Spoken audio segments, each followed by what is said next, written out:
Mayfield and Ogden down the front straight. Ripken still right behind him, pacing him.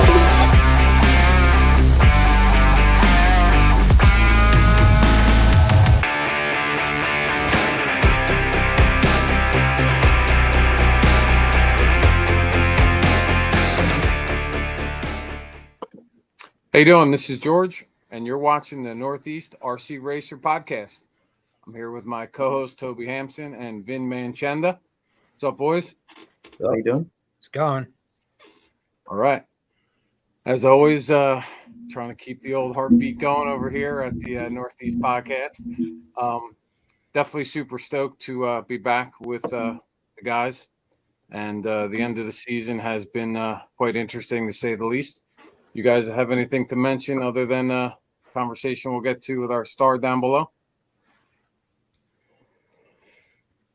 Not really. It's just you know, the misery of the winter setting in, you know, so I just want to crawl under a blanket until April, you know. But I'm Vin and you guys heading down to Full Brawl in a couple of weeks? Probably not because of school. Oh, that whole thing. Yeah. That whole school thing. Gotcha. We'll probably be doing 10th scale now. What's up, Kevin? Yo, what's going on? Kevin Winters in the house.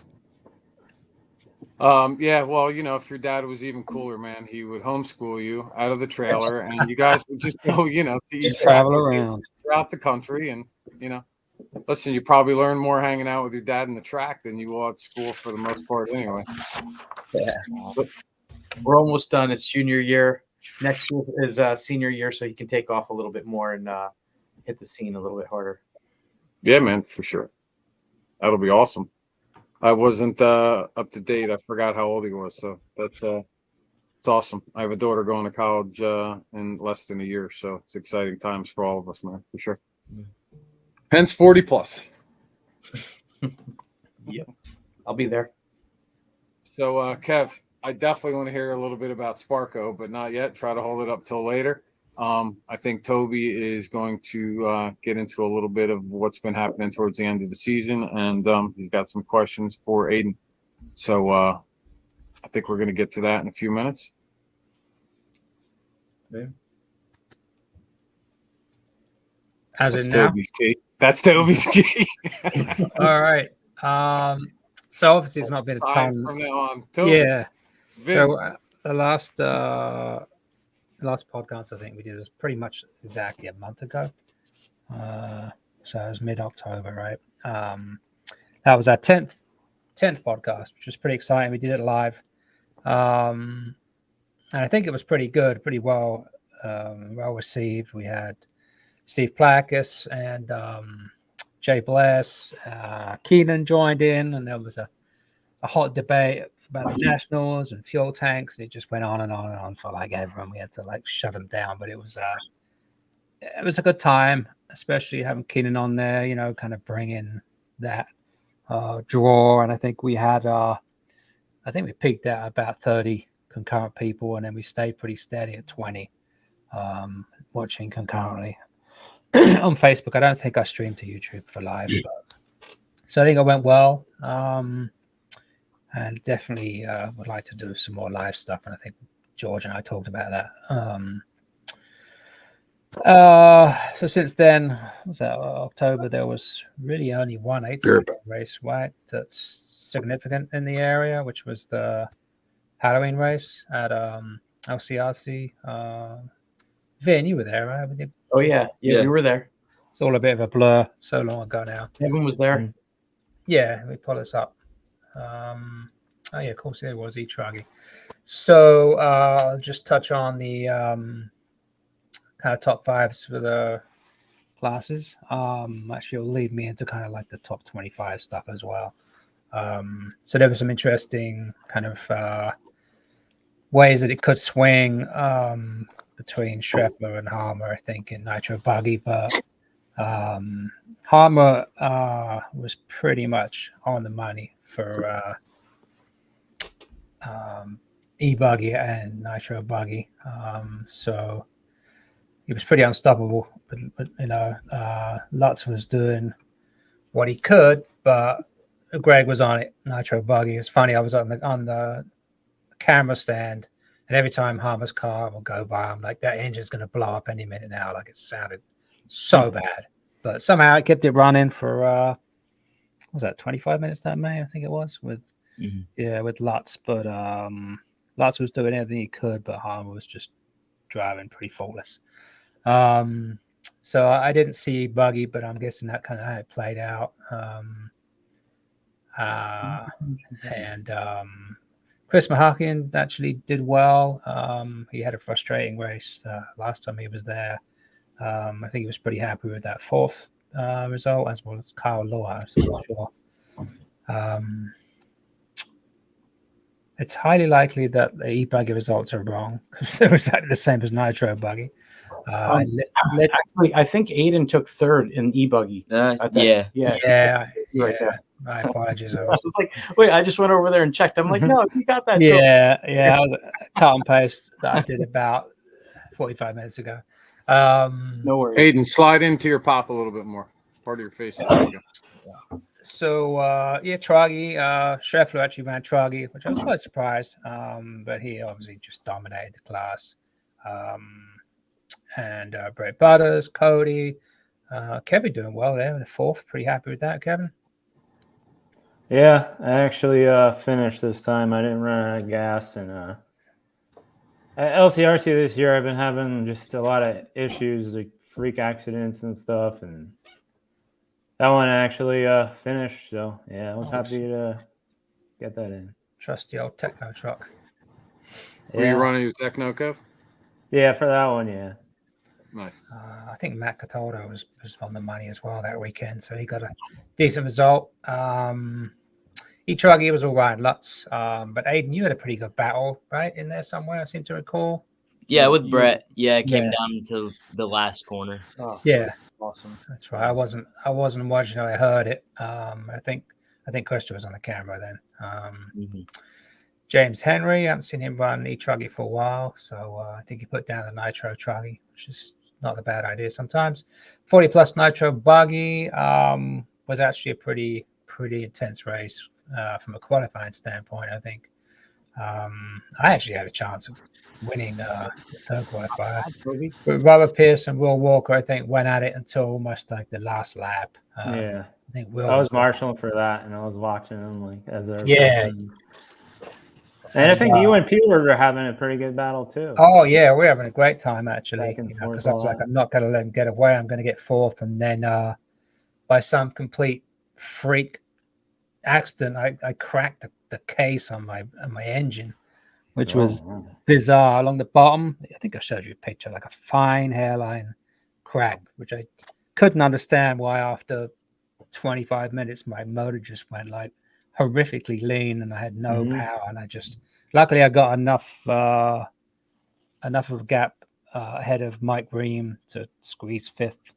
But yeah, that was confusing at the time because I'm like, why did my engine just suddenly go undrivable for like the last 3 laps? That was the weirdest look. I kind of had a problem like that in Truggy with my linkage. It was like messed up.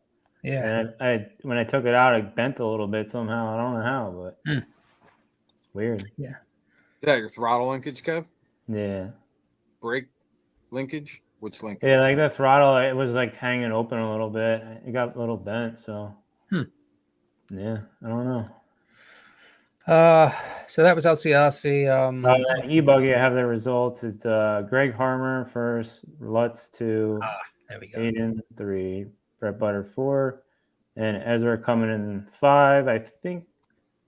That's right. Yeah, Thomas was in 6. Yeah, that's a good result for Ezra. I've not seen But him. Butter and Ezra were battling, I think, to the line in that one. Yep. Back and forth the last couple laps. Yeah, thanks, Kevin. I DNF'd that report right there. So that was LCRC last race of the season. They had their Kevin and Krista had their final race of the season. They did their hump day thing on 2 weeks ago, last Wednesday, and they talked about the dates for next year. I think I have those, but I'll wait for them to publish them. So obviously, there's not much going on 8 scale wise around in this region. So it's all indoors now. I'll just quickly skip over some of the races that are coming up. So Richfield, you guys are none of you are near that, but they have an incredible club racing turnout. It's if you guys know, it's a carpet track. They lay it down in a big gym. Friday nights, the first race of the season, which is number 30, 132 entries for a club race, which is completely insane. And then the next race, they had 92. So, they really have an amazing draw, and they must run a really tight program. So, you guys, they broadcast, I think, on Live RC and maybe Facebook. So, it'll be worth checking them out. Trains and lanes, indoor carpet, they're not ready. They're still working on the track, as I understand. The schedule hasn't been posted yet. Cruising up in North New Jersey, they've been running pretty decently. Mini Z's Friday nights now. Decent turnout on the 15th, 27 cars. That's pretty good for Mini Z club racing around here. TNT Arby's, they're just sort of getting going season wise. I think they race Saturdays. Anyone know? I think they do. Rhythm, which is Tom's track, they had their season opener on the 4th. I don't know turnout wise whether it was what was in line with expectations, but I think he did pretty well. Insanity RC, I talked about them last time. It's a little dirt track opened up in northern New Jersey, kind of up sort of towards Dirt Runners. If you guys know where that is, kind of Oak Ridge, New Jersey, sort of off 23 somewhere. They got a nice little indoor dirt track. It's a barn. It's open to either side. They're having like a little point series, and then they have a last race on 26th, and then close down until the spring. But I'd like to see those guys pick up next year. It's a good option, especially when it gets wet. And I think they want to do e-buggy indoors as well. So that it's a little track, but I think it'll be it's somewhere to race, right? They've actually kept it together for a number of years. It's not as if they just came about. So yeah. Them in that group that's up there, they got enough guys keep it alive. Yeah, They were. Dennis Brew goes up there and races with those guys. Oh, okay. Yeah, it was kind of a basher track, and then the guy wanted to kind of make it more of a racetrack. So because the bashers was just destroying it, and he got tired of that. Yeah, I know. P-Word's been going there. Yeah, that's right. Yeah. Doing a little mini trucking and stuff. Mm-hmm. Critters have their Fall Brawl indoor race coming up the weekend after Thanksgiving, the Sunday, which is probably like 26th, something like that. And then obviously Motorama, which I could talk about a little bit more in detail. I'll just touch upon a few things. So I sold out in about 20 minutes, November 1st, which was a first time I think ever that they've managed to sell out. Record time. A lot of people upset about that, even though I've been doing a lot of the social media for that to just tell everybody, you got to sign up, you got to be online at 7 a.m., have your transponder ready. But still, people, I got on at 7:30 and it was sold out. Like, I don't know how many fucking times I could tell people, So it was pretty aggravating. I got so many messages, but. Then they open up a wait list, and I know how many people are on the wait list, so that was insane as well. So quite amazing how relevant that race has come on now. I'm going to be doing the live streaming for it again, and I'm working through a few some designs and some potential sponsors for that. So I should be big, and I might actually get my son out of bed to help me do the camera work. So that's going to be. It's definitely going to make it a lot better, and we can do a lot more things with two people from a production standpoint. That's pretty awesome, Toby. Not only your son helping you, yeah. So good luck with that one, but overall, getting the sponsorship, your time invested there, needs to be compensated, or in some capacity more than they're doing it. So I think that's great. Absolutely. Yeah. I mean, I think it went went a long way last year, and to promote the event. People were watching it, and obviously there's not going to be much going on around then with DNC pushed Yeah, I out. was about to say that. Yeah, so I don't know if there's going to be any pro drivers per se, but I know Adam Drake had reached out, so he may come in to some e-buggy, but I think that I Scotty saw that really, they were commenting on there. Him yeah, I and know Horowitz, Scotty, I think, or something.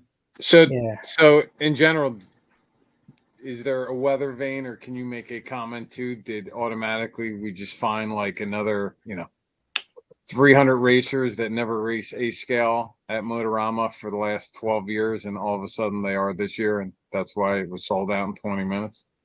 I don't know. One thing I could tell you is the Facebook group. There's like 5-10 people a day join that group. Like we want to know what's going on or whatever. So that level of interest has been like exponential. So I have the list, but I haven't really studied it to see how many names I recognize. But I would say there's a decent amount of new racers there.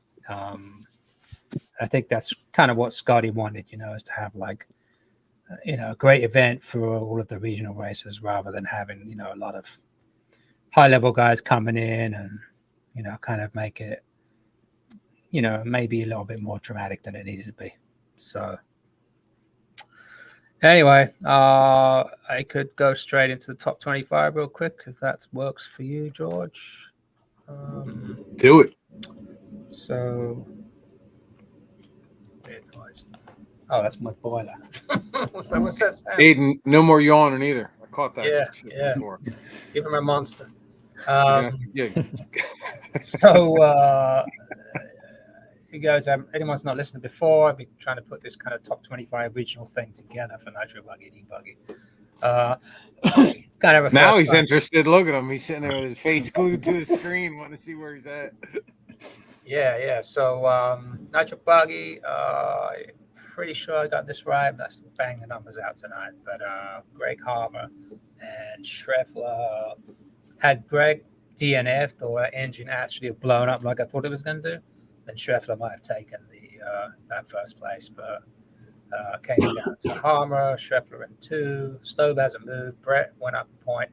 Justin down. Carter stayed where he was at. Finari was, I think that's right, he stayed where he was at. And everyone else stayed in the top 10. Chris, Alex, they moved up. Dylan, they moved down. I wouldn't track all that as 100%. So that's Nitro Buggy. So, I think I haven't really heard much about people's opinions about it, but if anyone has an opinion about this top 25 concept, then definitely hit us up, hit me up or whatever. I'd like to see it come back next year and maybe have a little bit more meaning in some way. E-Buggy, similar cast of characters. Harmer taking it down. Schreffler hasn't won E-Buggy now for about 3 or 4 races, so that's why his points have dropped off. Aiden up there in 6th place, which is pretty impressive. Henry, Thomas moved up. I think Alex moved up. Chris, Kyle, Neville, a few of those guys moved up the chart. So that's your top 25 e-buggy for 2023. That's what I got. Just change. I think on Aiden's the Halloween race, it's wrong entry. What was it? I noticed, right? It says 8th. I think you came in 3rd. No, that's the amount of points you get. Yeah, my it bad. starts at 10, 9, 8. Yeah. Oh, okay, so that's correct. Okay, right on. Yeah, it's kind of good feedback. That's Papa Bear making sure your stats are correct. Hey, no, do it. It's all good, dude. All good. Definitely count the numbers because I'm like 8. 8 and 3. I mean, that could move them up more. Right? Yeah. Next year. All right. I Awesome. think that's me rambling. Over to you, George. Actually, it's still on you. Oh. You're going to follow up with Aiden a little bit. In the meantime, as you're asking him some questions about AMS, I'm just going to show a picture that Vinny had shot over. Oops. So, I just locked my screen. So let me just put it up. So Aiden, you ran e-truggy and e-buggy, Yeah, no nitro. not this year. Next year, all Keep nitro. it simple. Yeah, there you go. Now you're talking. Yeah. So let's talk about that. So I heard you did really well in truggy. When I'm looking at your AAA main results here, you came in Mhm. third. Yeah. Oh yeah, on the podium too. Third. Nice. Little disappointed though. I had it, and then I had a wire come apart in the last main, which brought me down. So that's why you got an 11, but you had Yeah. a 2, 3, and yes, you might have got you would have got the win probably with that, right? Caden had the first and second. Oh yeah, I would have had second. I Yeah. only lost one position, but got it. Yes, look at the points here. You got TQ though. yeah, I TQ'd. Nice. That's good. So that must have been a pretty good experience, in that Yep. setting, right? To do so well. I'm Mhm. sure you've got your name out there now. I think Keenan. Did you do any interviews with Keenan? Yeah. All right. Yeah. So that's help get your name out there. People will be interested in that. Sponsors or even just competition. So e-buggy looks like you C main. Yeah, pro e-buggy, yeah. Pro e-buggy, triple C's. How did those races go? It looks like you just did two. Yeah, double C's. Yeah. Yeah, the first one went pretty well. And, I kind of saw where everybody was. And then the second one, I was doing really well. And then the driver in front of me crashed, and I was already in the air, landed on him. It was in a really bad spot. So the marshal took a while. That set me down. And then on the last corner, somebody took me out pretty bad. That set me down another couple positions. So I used that as the drop. But the first one, it was decent. I think I got like 5th or 6th. I'm not sure. How did you find the layout? The layout was simple, but Yeah. it was tough to like find those extra couple tens. Yeah, I thought it was pretty simple, but I think that's not necessarily a bad thing. I like the layout because it was kind of pretty fast and flowing. But yeah, like you say, I think it's everyone's driving fast. You got. Seemed like it was hard to pass, was it? Yeah, there weren't a lot of passing spots. There were like 2 spots on the track that were like hard to get perfect every time. There's this little drop on a corner, and it would just unsettle your car so much every lap, And then there was this little like going back up. It was like a super it was like a wall you had to go up, but it was in a corner in every lap. Like it was so easy to spin. That's where like that's where you made your passes, was when people crashed right there. Mm-hmm. Yeah, I saw some people kind of coming down that straightaway and then dropping down and then going into that turn, and their cars were kind of unloading and then flipping over. I don't know if that's traction rolls or just the way the car was sort of pitching there, but I think Dakota did that when he was chasing Ryan.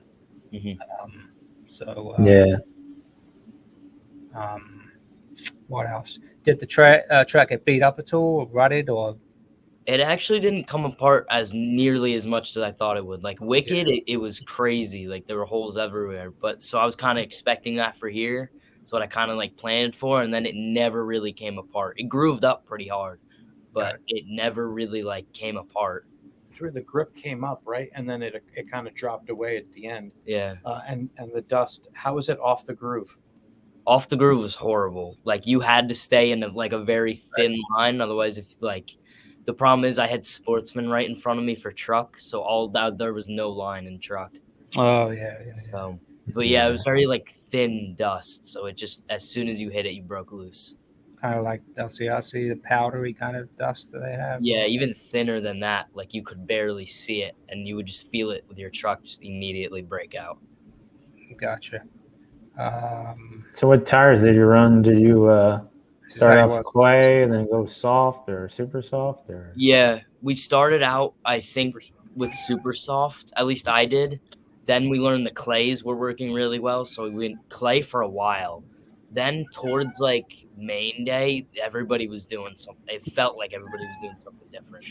Like I was doing super soft. Dylan was doing like clay. There were people doing blues. It was like a mix of everything. Yeah. I think I stayed on clay up until the very end where I did soft. It was like either clay with sauce or super soft with no sauce or blue with sauce. Yeah, it was. Yeah. Sweet. I got a couple real quick questions. Yeah. So I heard you're partying with Fee now. Fee's awesome. I love that kid. He's so Oh, funny. man. Share a little bit. Tell some of the So- other guys. Obviously, the older guys don't get to really hang out with some of the pros as much, but obviously as a younger group, it must be really interesting. Not to mention, he's from a different country and totally wanted to mix in with you guys. Yeah. So before I didn't really know like a lot of people there. I knew Joey Borden. He was there. I hung out with him. I know Camden Lime was there. I hung out with him. Got to meet the Fullers. Cool. Caden is really funny. Mason's a little more reserved, but then once you get to know him, he's pretty funny. Both of them are. Then I met Fee like towards the end of Super Bowl that day. So Saturday, or no, I met him Friday and Saturday, but yeah, he's funny. He's quiet, but like he speaks English, so there's no like language barrier there. But Nice. he's a little quieter. Me and him prayed a plank on Joey Borden, which was pretty fun. Nice. And then yeah, he's pretty funny. Did you go to the Protect race, LCRC? We missed that one, unfortunately. You like that format with the Super Bowl? Yeah, I actually liked it a lot. Yeah, that's what they did there. It was awesome. I liked it too. I had one other question and I've completely forgot what it was. I'll fill in while you think about it. Yeah. So, are you leaving AE now since all the other young guns are apparently leaving their major chassis sponsors? I saw that. No, they're AE for life, dude. Look at that banner and everything. Hey, man, I'm just throwing it out there. The bigger There's question like is, did you 4 convince defects Fee to this join you? Did you just, No. I heard, Yeah. isn't he going to the red team? That's what I. No, he's on I doubt associated right now. What? Fee? Oh No. He's Isn't not. red team Kyosha? no. Yeah. No. We're Red talking team. about Red you. Army? Red Army, excuse me. Yeah, Red Arm. Yeah, No, there's a rumor out there that I had known at the race Fee was leaving before he announced it. I didn't know who he was going to or anything. I knew that was between him and his dad, and like I just stayed out of it. It wasn't my business. Well, HB's got a budget for some drivers. Yeah. Yeah, right. Anyway, I think it's And always Tom's been a not good able to car. rip on him a little bit. Yep, true that. Do you think of your last question, Toby? No, it was just whether Fee's going to join us associated or not. But obviously, they can't say, even if they could. He's an amazing stick driver, man. That's for sure, Yeah. right? Yeah, That's crazy. It blows my mind. I'm sure he'd be welcome if he wanted to. That's for sure. Yeah. I think Yeah, AE he's- needs another driver. Yeah, he's. We got Rivkin, Aiden Horn. Yeah. But now we've got Jonah Wilson, who's really up and coming. That kid is so fast. Yeah, we were playing with him. And Yeah. we got to hang out with Spencer and Kurt, and Richard was there. So it was Lee Setzer was there.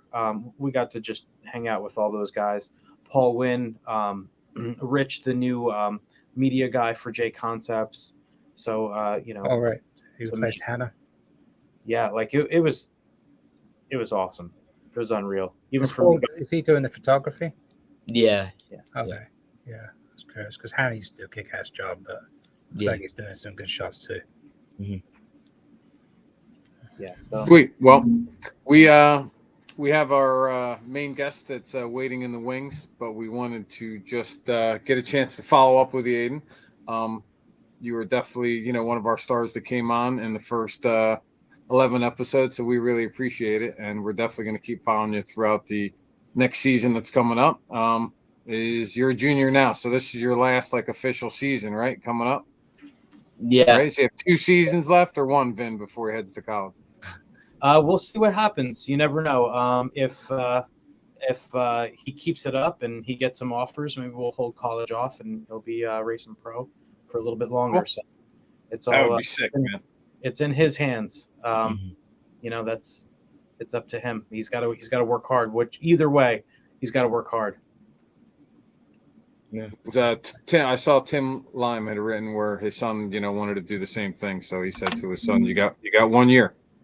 Yeah. You got 1 year. Let's see what you can do." So he gave him that opportunity. But all great stuff, dude. Thanks for coming out again. We really appreciate hearing your story at AMS. It's really Yeah. important that we get a chance to, follow guys in your stories like yourself hidden to these areas, and we just want to document it. So thanks a lot. Yeah. Anytime. Cool, man. Thanks. Our featured guest for this evening is a great father and son team. I got a chance to know these guys. I think it was 2021 when I went to Motorama with my crew of guys. And while I was at Motorama, I'm just walking from the arena back to our pits. And this young fellow walks over to me and he says, "Hey, are you the guy that I saw in this Motorama video?" And I said, "It's possible." He goes, "I think it was you."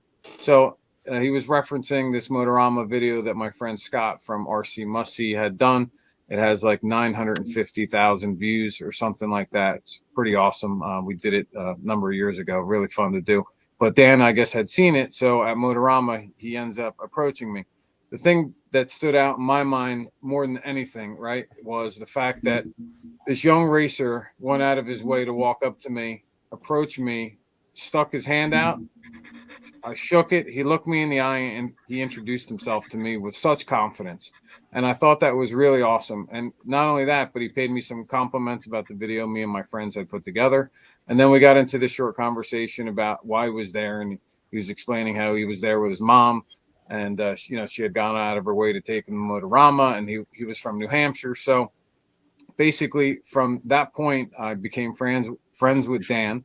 And then I got an opportunity to meet his dad at some following up races, and just really great family. So it is Dan Sr. and Dan Jr. Sedler. Hopefully I'm saying their name correctly. What's up, guys? Hey, Doing awesome. Thanks for being part of the show tonight. absolutely. Thank Thrilled to be you. here. Dan has been racing for a number of years. Before we get into the conversation, I just want to try to show this image. Unfortunately, I don't know if it's going to come in too well. No. It's not, because it's white, so I'm going to have to deal with that later. But short or long is that is a little recap. I'm going to read it really quickly since I can't display it. And I'm sorry, guys. I try to take over some pictures from this end this time, and I need to actually convert them into a different file type. So episode 12, I'll get that straightened out. But short or long is Dan, for the last 8 years, has taken part in at least 120 competitions, raced in at least 7 classes, and been to 15 different tracks where he competed against 1,115 other competitors. That's 1,115. And he overtook 988 of them at least once. Dan's already hit the podium 146 times with 72 wins. And how old are you, Dan? 16. 16. So I wanted to point that out, that in a short period of time, Dan's been pretty accomplished, and we're going to hear about his story. So probably, biggest question in general is, how did you get into RC? Was it something that your dad was into earlier? Maybe he wants to answer that question. Or is it you guys have a relative by some chance that's involved in the hobby? Yeah, so basically, actually, what happened was we had a neighbor that just bought a Traxxas Slash, and he was just driving it around up and down the road. And I thought it was pretty cool. And so I got a Traxxas Slash. And for about, what was it, like a year, I just kind of bashed around with it in the yard, had a lot of fun, kind of learning how to repair it and upgrade it and this and that. And then someone at my dad's work suggested, he was like, "Hey, man, they actually race these at a local track." So we, checked it out, and we got there on this like rainy Saturday morning, and there was just this one dude, Mike Addy, and he kind of told us what it was all about. He let me practice with a car. He said that I kind of had it, a natural talent for it. And we basically upgraded from a Slash to a team associated, ready to run race truck, short course truck. And then it kind of just took off from there. We were racing locally, and I started racing carpet. And then I think our first big race was the Big Apple Challenge in New York. Yeah. Yeah, absolutely. Right. Yep. So we went there, had a great time. And then I was invited to the Cleveland US Carpet Champs. That was almost 3 years ago on the day. That's a carpet race in Cleveland, Ohio. And so we went there, and basically I picked up a few sponsors. Right before that, I picked up Techno. Then I picked up Team Scream Racing. I don't know who's familiar with that, but it's a really big in on-road, but also big in stock off-road. Team Scream Racing. John Cravata owns it. And then I kind of just picked up more sponsors from there, and here we are today. So Yeah, you actually that was a misprint on that RC garage. You started 5 years ago, yeah, 2018.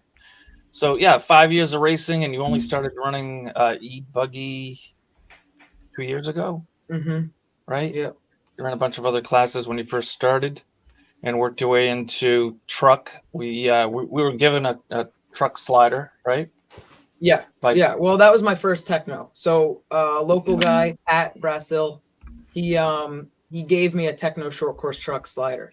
So I kind of had to build it up, put electronics in it. But that was kind of my gateway into techno, and I started running that. Really liked it, and I got a used techno truggy, I believe. And then I got the offer from Techno RC.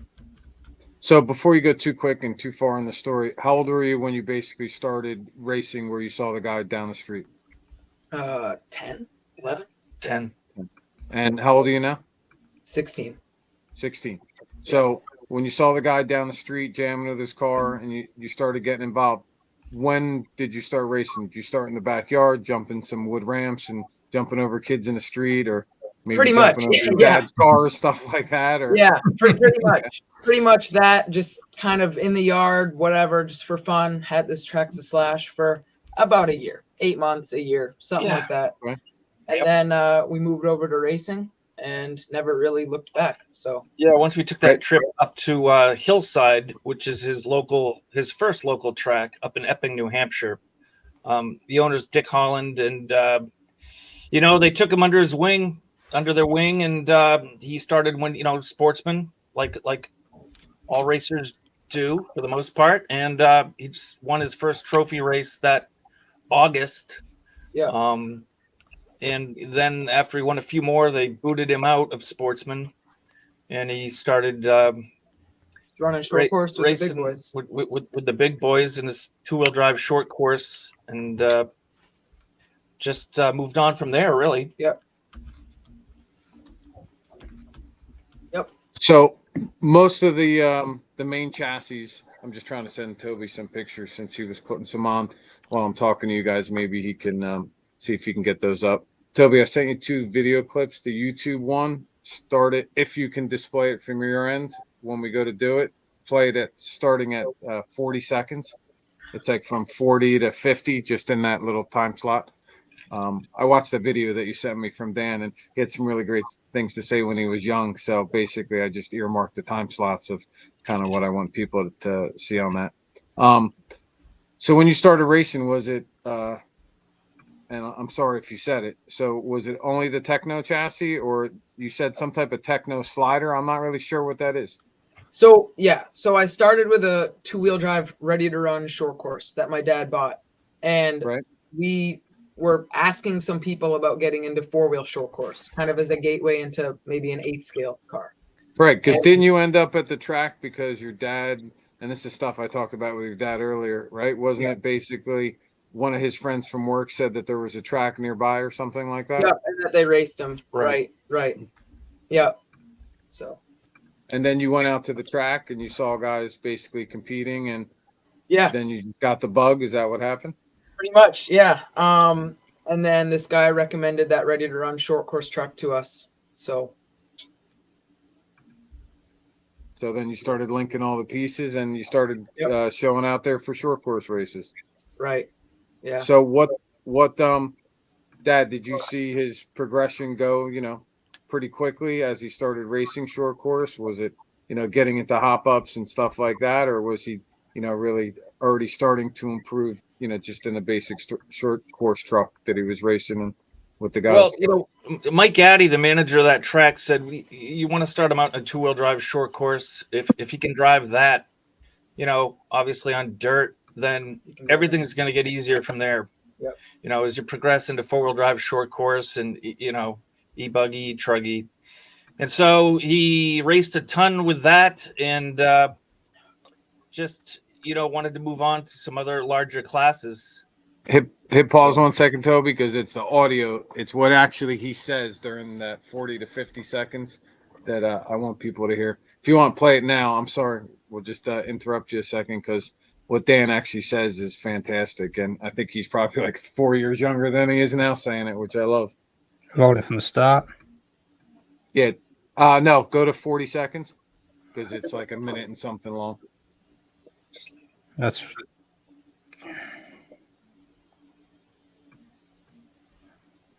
yeah. Just pause it for a second. Carry on talking. Yeah. So just pick up where you left off. I'm sorry.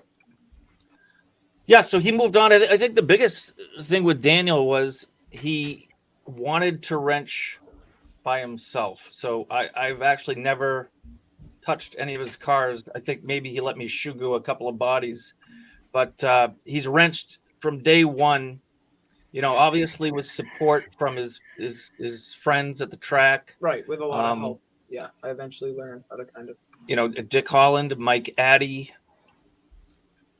Scott Martell, Dave Hemingway. It's the techno regional manager up here. Sure, we know Dave. But I haven't done a thing really, and it was his choice, and I think he's learned a lot. Do it yourself. It's the best way to learn.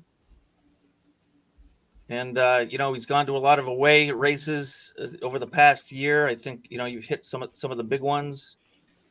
With your techno teammates, but you've wrenched by yourself. They obviously support you and come in and help you when needed. Yeah. Right. So, the wrenching part is a huge part, right? Most of the guys that are his age now, when I first met him, if he was already wrenching at that age, I think that's fantastic. We'll maybe ask Benny a little bit later about what his boys are doing or when they started wrenching. But, I'll just say, Harmer, got to turn a wrench once in a while. You can drive great, which is awesome. I'm not saying that about him. Anybody, right? Any guy who's in the sport, seriously, they can drive great. That's that's part of the job. But my boy Jerry Frazee told me one day, long time ago, you got to finish to win, right? So if you don't finish that race, you're not winning. And ultimately, at the end of the day, how do you know how the car feels, right? You probably understand it a whole lot better if you're wrenching on it. Right. I think it definitely gives you that. Yeah. Yep. It definitely gives you, starting out wrenching by yourself definitely gives you the experience that you need for sure to eventually learn how to do setup and be able to work on everything independently for sure. So you have your driver's permit yet? Yeah, I actually have my license. Is he scaring you, Dad? Oh, that's right. You're No. in New Hampshire. You get your driver's license when you're like 12. Not at all. Yeah. So, Senior, what have you seen? Like, as I opened the segment right before we got you guys in, hopefully you heard that little thing that I said about Dan when I met him. I thought I knew he came from good parents without even meeting them just by his approach. So how do you see that your son has changed since he's gotten involved into RC? Whether it's the guys or the racing or the camaraderie or just the fact that he's exposed to an older age group the majority of the time? Yeah, well, I think the biggest change, when he gets into it at 10 or 11 years old is a lot of people helping him from his local tracks. And I think what I appreciate, I think what my proud dad moment is when I see him helping other people. Like I remember probably one of my best moments indoor racing, 10th scale. There was a sportsman, a new driver that came to the indoor track, which was also hillside. He owns indoor and outdoor. And he made it into the A, but his car broke. And so Daniel tried to fix it, but didn't have the parts. We ran out of time. So Daniel handed him his car and said, "Go." And he raced and he won. So that was pretty cool. That's awesome. That's awesome. So just to see that turn around, where now more and more he's helping people and younger drivers, is I think it's a lot about what the sport's about. It's a fraternity, really. RC. Yeah, I think there's a lot of just life lessons to be learned through RC too. That RC can teach like a younger 10 or 11-year-old kid, like hard work, sportsmanship, just kind of how to treat people in general. A lot of that carries over just to real life too. So I think it's definitely helped a lot just with like maturing in a way. Great. The maturity, right, of any racer is a really important part of the whole aspect of things, right? And that's the difference between guys that finish a race even if they don't do well and slam a radio down or start cursing or yelling from the driver's stand. I've definitely yelled from the driver's stand before. But what happens is, as you even hear yourself yell out there one time, you kind of mature to what's going on and say, I shouldn't do that. Especially if you got Adam Drake next to you saying, don't yell. So that sinks in. What event have you been to that really stands out in your mind, Dan? That Junior, that you like going to, or that you've been to, or is there one that you just really can't wait to get to, and none of them really stand out? That's a tough question. They all have something that's very unique and specific to that event that makes it really interesting or really difficult. The Cleveland Carpet Champs, which is actually coming up in just a couple weeks here, has always been really cool. It always kind of feels like home when we go back there.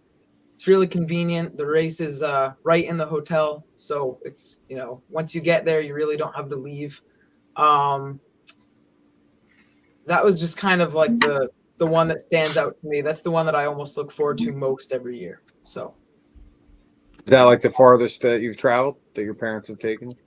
No, we've traveled to Las Vegas for the Silver State race. That's the furthest. Nice. Yeah. You got some awesome parents. Yeah, definitely. I know you got a big shout out for your mom too, right? She was actually the first parent that I got a chance to meet. That was at Motorama, and totally. I remember her coming up to me at the end of the race and saying nice things about how we had met and so on and so forth. So, you definitely owe tons to your parents for putting up with you and taking you to all these great races. And there's a lot to say for that. There's a lot of parents that don't necessarily support their kids as much. So I think that's really great. It's part of, what makes you guys the great team that you are, right? It's easy for you to go. You got a lot of support, which is fantastic. Absolutely. Yeah. They've definitely contributed to my success a ton. And I've got to clarify this or I'll get killed. Sheila has done 80% of the travel with Daniel. I've done 20%. So sort of set the record straight here. Yeah. You're a smart man.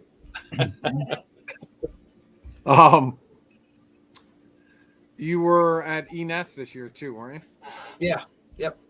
Why don't you tell us a little bit about your experience there, how you finished, and your involvement with some of the other pros? Yeah, so eNats was fun because we got to pit with the Techno team. I was right next to Mayfield, Wiggins, Burdon. Those guys are super. You learn so much just from listening to their conversations. I think I ended up winning the C main for Buggy, and obviously there's no bumps in Roar, so that was kind of a bummer. I didn't qualify great, so I finished in the first in the C for that, and then E-Truck. I think I was somewhere in the B, maybe like 8th in the B. So not, great, but not bad by any means. But that was definitely a fun race. Good to get experience for sure.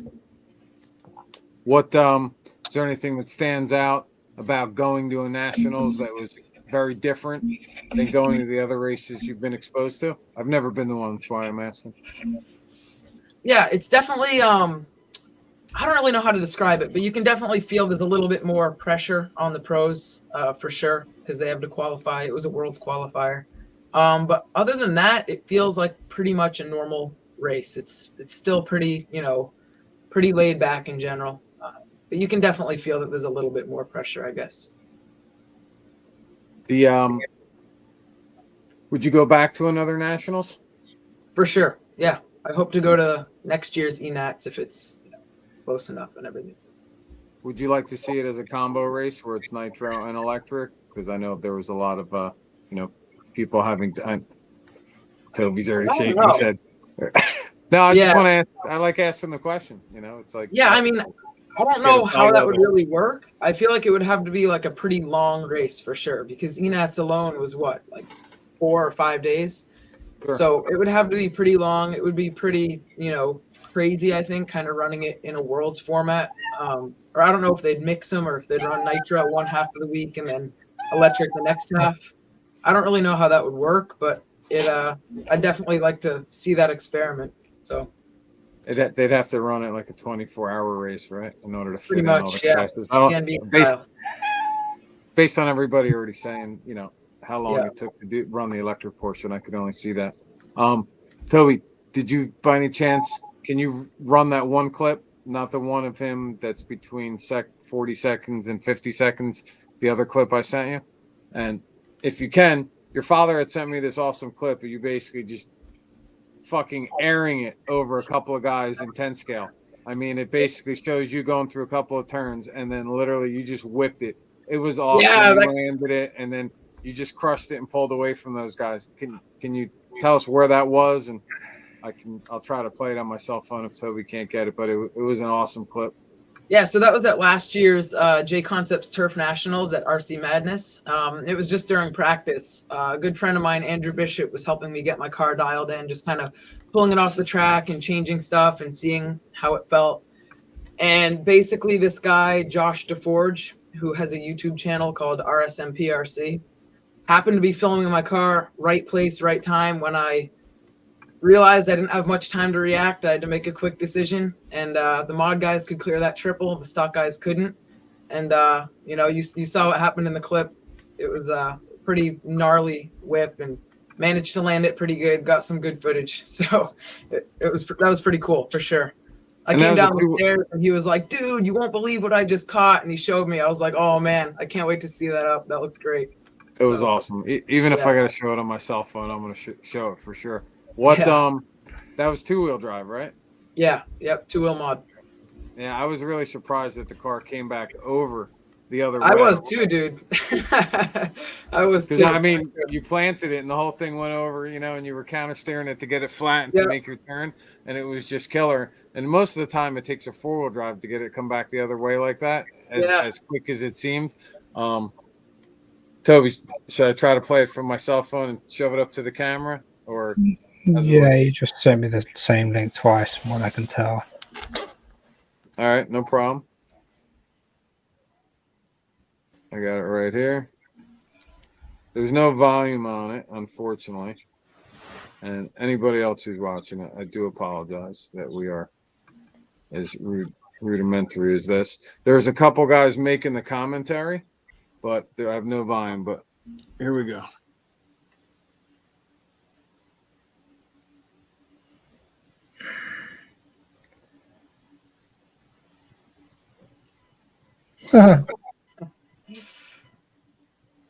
Nice. You just crushed it, man. Yeah. Yeah, that was pretty crazy for sure. Those guys were probably like, they just couldn't even believe what happened. Yeah, I'd like to get an interview for sure. I don't know who it was, but that was cool.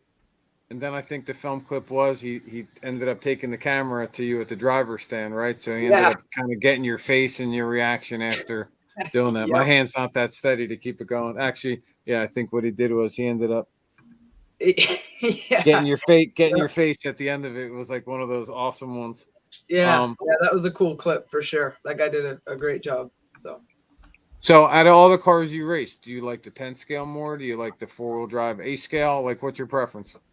Oh man, as much as I love 10 scale, I'm gonna have to go with the 8 scale on that. There's just something about being outside, or even if it's inside, just smelling the nitro fumes and having the dirt and the big air and all that. It's, nothing beats that for sure. But I still love 10 scale racing, and I think it's great practice for 8 scale to have that kind of precision with your line choice. So both have their benefits for sure. Druggy guy, buggy guy. I got to pick Truggy on that one. I love the buggy, but trucks just you can just hammer through the bumps, and it's a lot more fun to drive in certain situations, I think. You won't get any love from Toby with a comment like that. No, I get it. Buggy's the premier class for sure. It definitely has its place in 8 scale. I don't know if you ask Aiden, he'll say the same thing. He loves Truggy, and I love watching these two battle it out when they do, because they're both sportsmen and they both have a lot of skill. It's awesome to see. Yeah. I always love racing Aiden. He's very clean, very good sportsmanship. So Daniel Sedler. I race for Techno RC. I run. Sorry about that. Trying to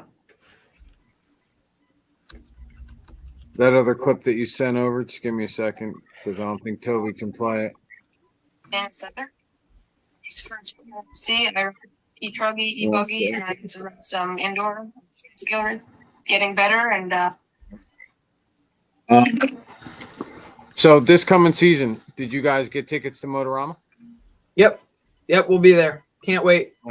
So you got Toby's Facebook post? Which one? Apparently you did, because you logged in at 7:05 and you got your tickets for Motorama. So I Right. was one of the 7:45 guys who's on the waiting list. Yeah, there's a Facebook group, and I've just been like prodding people like for weeks, like, don't forget, November 1st, 7 a.m. log in, and sure enough, 20 minutes later, the tears were coming out of everybody's face. I just got Toby. That's fucking great, Toby. That's great. my god, that could be the funniest statement you've made. So it was tragic. And then You just signed up for Silver State today, right? Yeah. But Motorama is always a fun race. It's always so cool to just walk around in between rounds and look at all the full scale stuff. And that's a great race. Can't miss that. Yeah, I mean, it's very underrated, and I don't think people really know, how superior it is within the industry in terms of how much exposure the hobby gets. Right. That the Queen Arena, which we have the 8 scale stuff in, you get tens of thousands of people just walking through there on their way from like the car show to the real racing, just walking in, checking it out, sitting down in the in the seats, hanging out all day. And there's really nowhere else where you get that much foot traffic. So I think that's pretty huge. I'd be curious to know, how many people come in, with their kids or whatever, and be like, oh, I got to try this, Dad. I need one of those. Let's go buy a Slash or something. That'd be some interesting data. But I think the more people would go see that and then want to get into RC versus, really any other race in the country. Absolutely. Yeah. Dan, in where you're from, what's your home track that you go to? Hillside Raceway for 8 scale, and then Maximus for the 10 scale carpet stuff. So, okay. How far is Dave Hemingway and his group? Are they hours from you, minutes from you? I think Dave lives in, where does he live in? Concord, but that's his home track too, Hillside. So, okay. Yep. How many tracks are there in New Hampshire? In New Hampshire, that's just the one. Just one? Hillside. Yep. And then Maximus is in Maine, just over the border. Okay. And Hobby Etc. is in New Hampshire too. Sorry, I almost forgot. Hobby Etc. is a great track. It has the hobby shop right there. So that's definitely a big one too. So obviously, most of us are racing in the tri-state area, pretty, densely populated. What's the turnout at your races up there? Like at your club races, pretty good turnout. You got a lot of guys, interested in the hobby in your area. Yeah, for sure. I'd say it's a good turnout. I don't really know how it compares to you guys, but we definitely, weekly have the full 3 or 4 classes at Hillside in season, and then at Maximus too. We have a weekly good, strong club racing scene. Yeah, Hillside, some of the bigger races. He's cracked north of 100. Yeah. So when you're racing at Maximus, right? That's where the 10 scale is. Yeah. are you running a specific class? I heard you say mod before against the stock. I was a little confused when you said that, right? Because I'm not sure in that video clip if everybody was running mod or you just were running mod and that's why you were able to jump over the guys. Obviously, that wouldn't make a lot of sense in the race, right? Because No, everybody's running the same thing. yeah, that was just open practice. Open but I run practice. stock and mod usually. Sometimes there's not quite enough for a mod class. At the trophy races, there always is. But for club racing, I mostly run stock, and then I run mod as much as I possibly can because I think it's really good practice to control the power for sure. Interesting. It's kind of like the inverse, right? Most guys would run stock to try to focus on driving. You're doing the inverse, kind of focus on taming the beast. Yeah, for sure. Very cool. What are your future aspirations for your RC career? I'd love to do this professionally as my job. I think that would be really cool. But other than that, I guess just keep trying the best I can, go to as many races as I can, and just keep striving to represent my sponsors and improve the products and just learn as much as I can. And yeah, pretty much just what I've been doing. Just keep doing my best. So What are you studying in school to help you be a racer or fall back on? So I was in automotive last year just to learn how to kind of work on my own real car. But this year I'm in marketing because I think marketing could help a little bit with RC, but then it's also like another avenue I could go down. If for some reason RC doesn't work out, I can go into a sales job. But I think marketing would help with RC quite a bit. So that's what I'm in right now for school. Don't forget your business minor, just in case you got to run an RC business at the same time. There you go. Dad? Sure. You bet, for sure. Yeah. I have this sound clip that I want to play before we get to the end of our driver interview. Just tell me if you guys can hear this.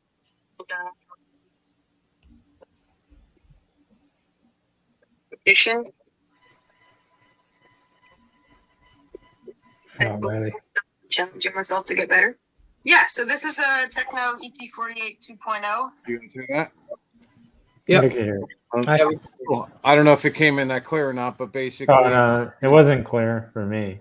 no. No, Yeah, I could play it. All right, so that's a thumbs down. It wasn't clear. yeah, no. Help me out, man. Is At it the thumbs end, it up? was like came in, but not really. Thumb down. That's all I need. That's all I need to hear. It was shit. Just say it was shit. The audio was shit on it.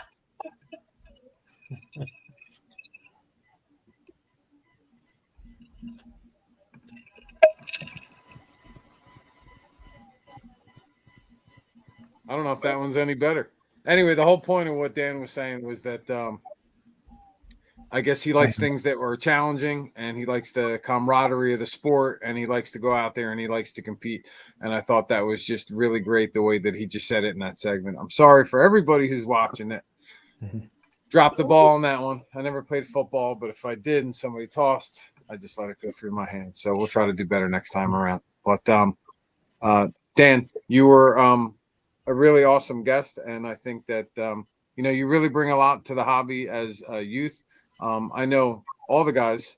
I think I speak collectively, right? We don't have enough young guns out there. We got Vinny's kids, which are awesome racers, right? His sons, and then we have like maybe a small handful of others. Ophir's son that's out there who did awesome at AMS. I saw him on the video screen a bunch of times. So to have another, fine up young rising star like yourself is really important. And, you're pulling a lot of weight for the upper Northeast because, we don't hear of a lot of racers in the New England area. I know there are, there tends to be more like from the Connecticut area, right, Toby? Yep. I don't know if, what the concentration of racers are up north. Does Vin or KW or Toby, you guys have any specific questions for Dan? I do. Who's your favorite racer? Pro racer? Oh, that's a tough question for sure. I'd have to say probably Jared Wiggins. And just because of all the time that guy puts in, I mean, I was watching a podcast with Mayfield, and Ryan was saying basically how he writes the longest reports about like whatever new part or whatever they might be working on at the time. So I just respect all the effort that he puts in, and how many tanks and hours that he puts in at the track is pretty crazy for sure. So I'd say probably Jared Wiggins, but they're all great. So I like those race reports he does at the end of the year that show like how many days he spent at the track and yeah, all the, everything, the practice days, race days, and I think he surpasses everyone with all those days combined and everything. yeah, for sure. So that's an awesome pick for sure. Yeah. Yeah. Daniel, did we ask you what your favorite track was? I was gonna Oh, ask my that. favorite track. That's tough. I mean, for 8 scale, like local track or big event or like home track. Both. So my favorite local tracks would have to be the 2, Maximus and Hillside, because those are just what I started with. Hobby Etc. is great too. Those guys have been super supportive and helpful. And then for big races, for carpet, I'd definitely say the Ohio, Cleveland Carpet Champs. And then for 8 scale, that's tough. Probably Silver State. That was a really cool track, and it was really nice that was in the hotel too. So very convenient. So for sure. You guys flew out there? Yeah. Obviously. And Mom- was it Mom took him. Yeah. nice? I was gonna say, was Dad hitting the craps table? No, maybe this year. There you go. I'll meet you there. But I have to interject. I think one of your favorite tracks, your home away from home track is LCRC. And LCRC With sure. Kevin and Krista. They're amazing. They do such a great job. And Daniel and I had a great time. Stayed on campus there this year, which is much better than having to drive, 30, 40 minutes to a motel hotel. Just a fun scene. A lot of great races. Cancer and Mugen. Yeah, for sure. Yeah, you did pretty well in both. Yeah, I see Mugen Challenge, you got 3rd in each truck. That's a good result. Yeah. Yep. That was a pretty good run. Really good. Really good. You looking for more, Kev? You were like pausing. Yeah. So you got 2nd in E-Buggy? Yeah. Cancer There you race. go. Cancer race? Yep. That's a Greg great was on pick right fire that there. weekend. Greg was on fire for sure. I'm like, all right, I guess I just gotta maintain my 2nd position and hope for the best. So that was good. Yeah, he's had a good year. He has for sure. He's improved a ton. If only he could get painted bodies. Get busted his Yeah. balls. It's like, why bother? Just don't seem to get it. Yeah. Yep. I guess whatever's going fast looks good, right? Yeah, but as a photographer, like Greg I just needs to learn how to just- paint bodies. so boring Yeah. to take a picture of a white body, Yeah. Something different about having colors on the body when you see pictures of the cars. They just look Looks more so much professional. better. Yeah. I think people know who you are then, like who you are on track and everything. Right. It definitely You helps know? there for sure. There's People always a kinda- ton of white and yellow bodies out there, Yeah, it Yeah. helps the announcer, helps everything, helps people get out of For your sure. way or, all that Yeah. stuff. Totally. Toby, maybe we should do that for like episode 12. Your photo library is so extensive. Well, that was, We could just do like 20 body pictures and see, name that body. I was joking with Placus last time because he trains and lanes. He ran a body that wasn't all yellow, and I'm like, who the hell is that? Like he actually had a painted body. I haven't seen him on a painted body since I think he ran for Serpent or something years ago. So it's pretty funny. Daniel's had the paint scheme, the same red, white, and blue American flag Quite a while. paint Yeah. well, since the Pinewood Derby and Boy Scouts. No way. Yeah. That's pretty much. awesome. It's evolved for sure, but I think people still, yeah. That's a nice looking paint job. Who does your paint? Mark McGurran did it in that photo. Very nice. Yeah, almost all the time I see your bodies are pretty much on point, man, for sure. Thank you. Thank Dad. So I know you're racing electric classes. Any plans for nitro? Have you ran nitro or plan to run nitro? Or I haven't, and to be honest, I've been putting it off a little bit, just because I know it's such a big learning curve. But I definitely want to get started with it soon. I think it's better to start sooner than later with that, and just learning how to tune and everything. I haven't run one yet, but I definitely, I don't know exactly when, but I'm hoping within the next year to start just at the local, Hillside Raceway, just kind of start putting some tanks in and figuring that out. So Yeah, definitely go practice first and get the hang of it and everything. yeah, And for that's sure. when the real addiction starts. Yeah, Yeah. fair enough. Yeah, for sure. If you want to know how to tune an engine, that guy in the bottom, Kevin's your man. he's your ticket. Yeah. Gotcha. Sounds good. Yeah. if you need Anybody help, else let have me any know. questions for the father and son team?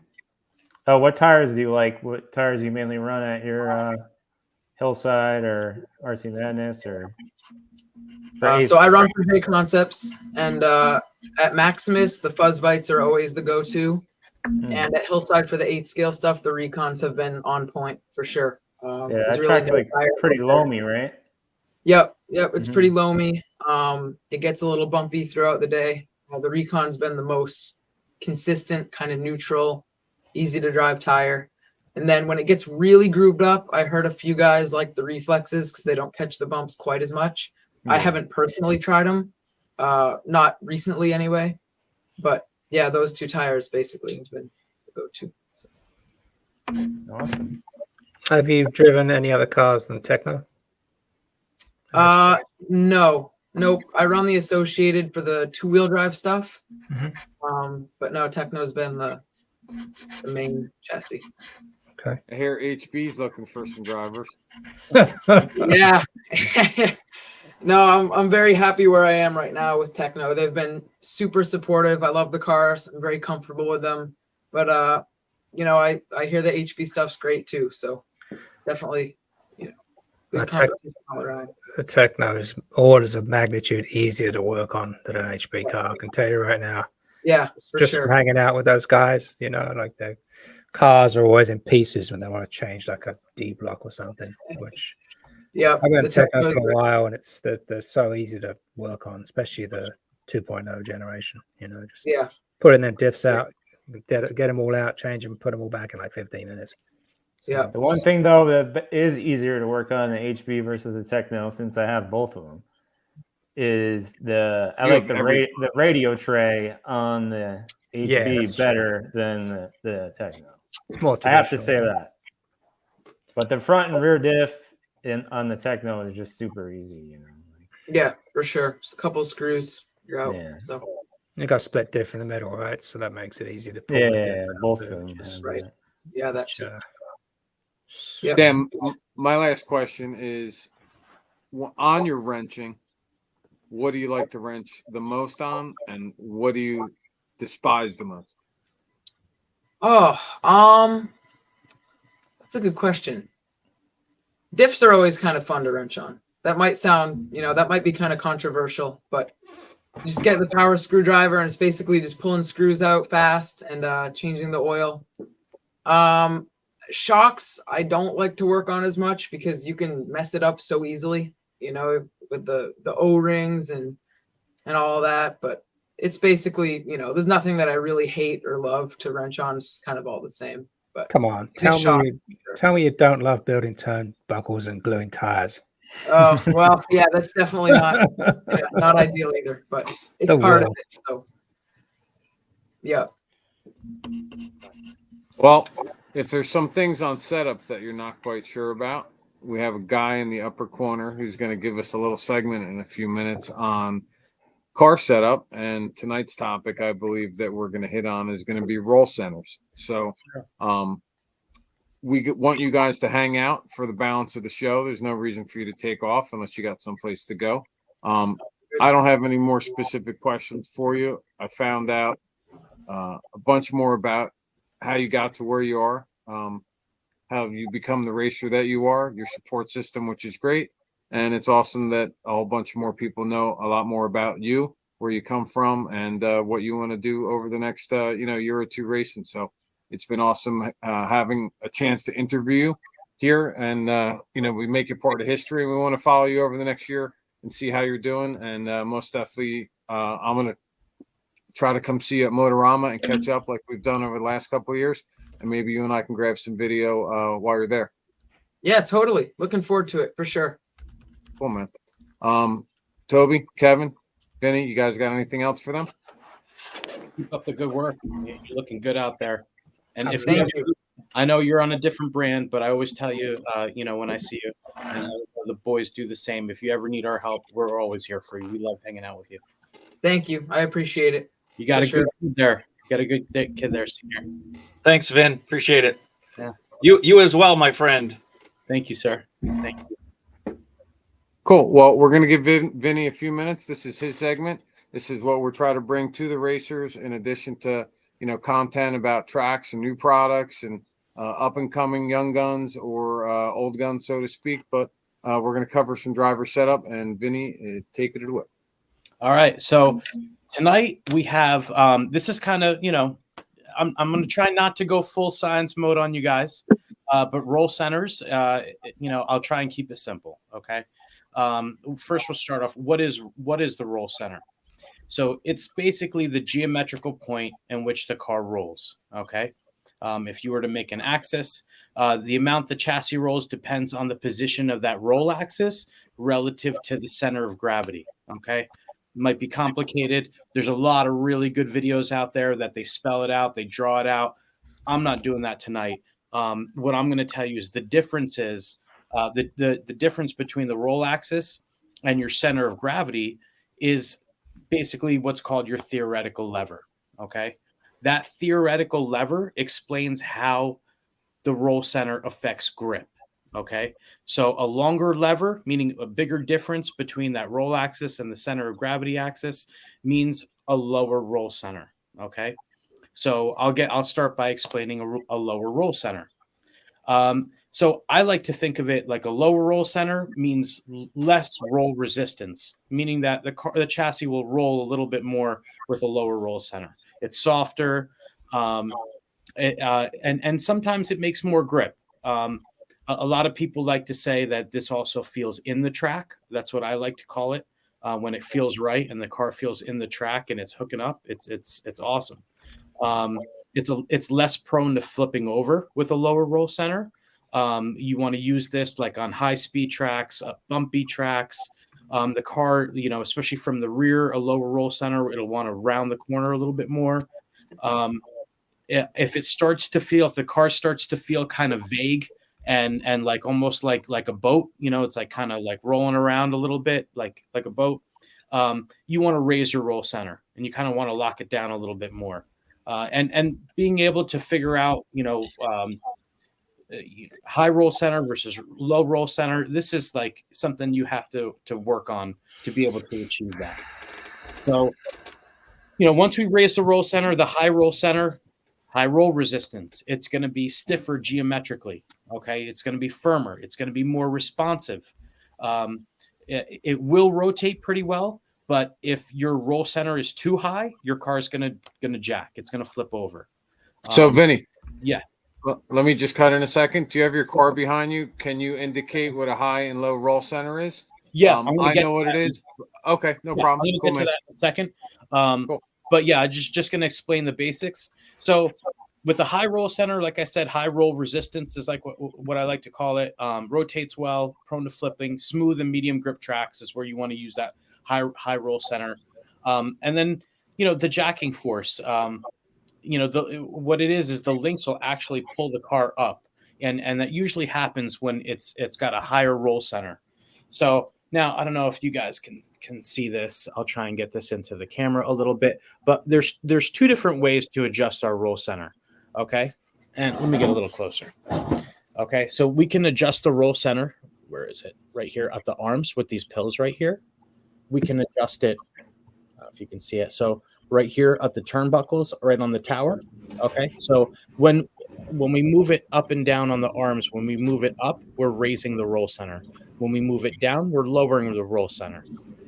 When we adjust it over here on the link, okay, it's the opposite. When we drop it down, Okay, we're actually raising the roll center, and we're also adding what's called camber gain, which I spoke a little bit about before when I explained camber. And then we raise it up. That's your lower roll center, and there's going to be less camber gain, and there's going to be less. It's going to be a little less prone to flipping over. So, generally speaking, with the AE cars, at least the 8-scale cars, we like to lower our roll center from the arms here, and then over here, depending on how green the track is, we'll start out with a high roll center, and then as the grip starts to come up, we'll kind of move this up a little bit. And if the bumps come up, we'll move it up some more. So, and then we'll adjust our camber accordingly. But that's the basics of roll center. And if you guys have any questions, comment down below. Feel free to shoot me a message. If you guys want to check out my new 10-scale car, I just built this for critters. It's got the new SP5 reading motor in there. Anyway, so yeah, that's roll center in a nutshell. One of the other things that I wanted to go over real quick, I actually have a product that the factory team just came out with, and it's this little guy right here. Whoa, there we go. This is a factory team diff checker. I know there's one other diff decoder. There's one other company out there that makes it, or they might be even the parent company to this, but this little thing is awesome. Next episode, I'm gonna talk about diffs. So this is just kind of segue into that, and basically how this works. Got a little power source right here. I have this little thing right here. So where do we go here?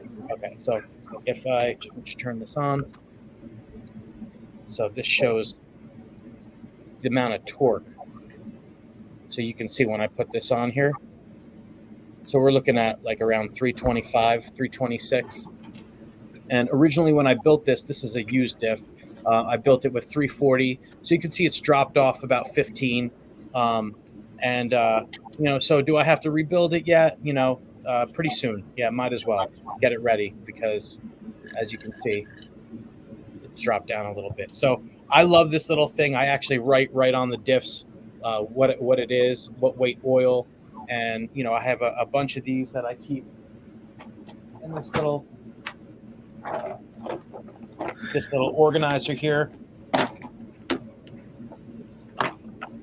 And I'll keep, I don't know if you guys can see, I'll keep a bunch of diffs in there ready to go, all marked out with the torque already set on there. So I love having this little tool, and I figured I'd just share it with you guys, let you guys know. You could also use it to stir your coffee in the morning too. Yeah, I'm sure you could. Did you say start your car or stir your coffee? Stir your coffee, man. More important stuff. Maybe start your car. I don't know. You got a really tiny car. Who knows? Vinny, that's pretty cool, man. I had seen that advertised a while ago, and I was just like, some things just seem as if they might be too technologically advanced for actually what's needed, right? But shiny. I like it's shiny and new. You gotta have it. But I love the scientific aspect of how the device works, right? So it's working on resistance, and obviously the silicone breaks down over time. So I think that's cool. I didn't understand how it worked. Now I do. That'll be interesting. So such little innovation in this hobby. It's good to see, something innovative coming out, Finn. I think there's more use in that than the old tire gluer. Right. I mean, yeah. I thought that thing was awesome, but how many individual guys are going to spend the coin on that, right? And then if it doesn't work one time, you're going to send it back, or you're going to be on with tech support. I mean, just use the clamp, use the glue, get it over with. But that is you're not quite sure, right? You can take your diffs, check it, and there's actual, numbers that you can compare it to. I think that's awesome. Yeah. Hey, Daniel. On your Techno car, are there different diffs that you can, like different diff gears, internal diff gears you can use? I know for Kyosho, Toby, I think there's two different, for AE, we have LTC gears and HTC gears. Is that the case for Techno, Kevin? You might know. Yeah. Yep. So there's a set that has different, basically it's like a different amount of teeth on the gears, and then it's a different size and pitch of them. I don't know exactly how that works, but I do know that it's a different option.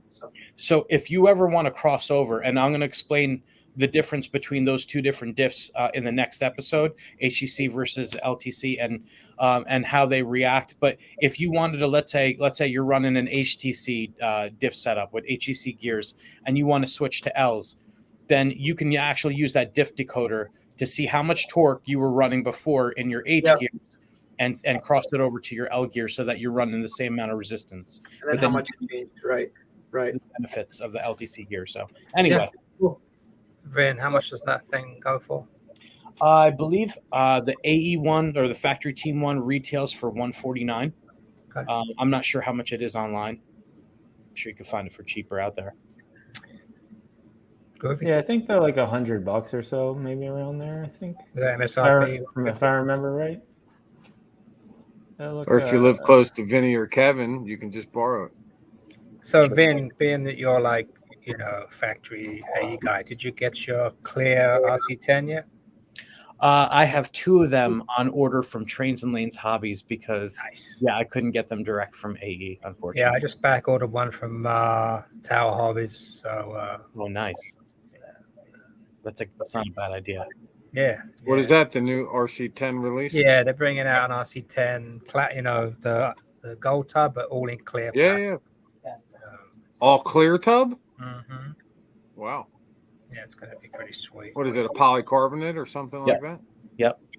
It's clear plastic. Like Good stuff, but I can't wait. I think Alan's got one of those. He picked it up a few years ago, and I think he met you, Toby, up at maybe Critters when you were still hanging out there, and you guys did that not memorial race, but classic car race, right? Where the RC10s and some of the other ones came out. And I think that once a year, I think that's really important for any club to actually do, right? Because basically there's tons of these cars sitting in everybody's basements. Some are better, some are more race worthy than others. Like if I had a chance to do it, I'd be bringing out my Super Champ. I think we maybe even touched on this the last couple of episodes, but obviously non-computer, but it'd be funny as shit to watch it roll over in a turn while it's getting passed by 9 other cars. But I think, that kind of stuff is a lot of fun. I think it looks badass. The trouble with vintage racing is everybody talks about it. Oh, let's do it. It'd be really great. Then no one ever turns up. We've had that problem. That's what we had at Critters that time. Everyone was gung ho. Let's have a vintage only race, and then it was like nine entries or something. Gotcha. It's a shame. Well, maybe something for this upcoming year. That looks nice though. Yeah, I like having a whole bunch, on my shelf back here. Get a lot of joy out of just seeing them. So. Most definitely. Vin, I got a question for you on Roll Center before we see if Kevin's got some things to talk about with some of that new car chassis he's been driving, some other products that maybe came out. So on your Roll Center, right? Mm-hmm. I understand arm roll center, higher and lower. I understand tower roll center being the inverse, right? When you go from low to high. So most of the time, right, you want to change your arm roll center first before your tower. It depends. So you have to remember that on your tower, you're also adjusting your camber gain. Okay. So remember, we talked a little bit about camber, and more camber is needed mid corner. So you want a little bit of camber gain if you need help mid-corner. But if you're on a high bite track and you're running a low roll center, and you can actually go up, like you can go up on the tower and lower the roll center, and that's if the car isn't stepping out mid-corner, that's a real safe way to go. It's not going to flip over, and it's going to feel more in the track. So It's a balance. It's a delicate balance between, having a higher roll center, a lower roll. It's got to be just right.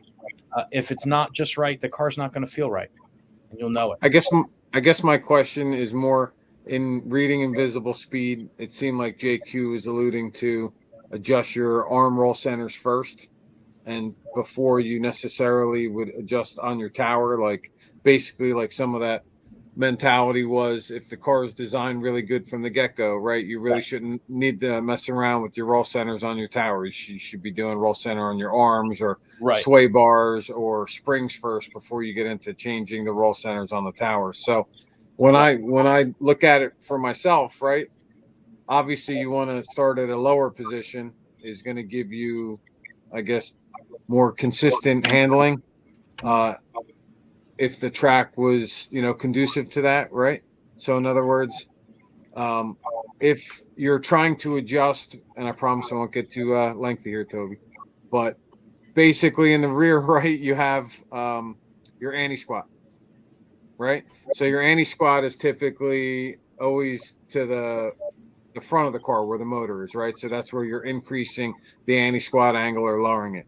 So if you're adjusting your pills, right, for your high or low roll center in your arms, you're doing that collectively, right? Or in combination with the front and the rear. So you'd be moving, let's say your anti-squat was at that angle and you were starting at the lowest roll center.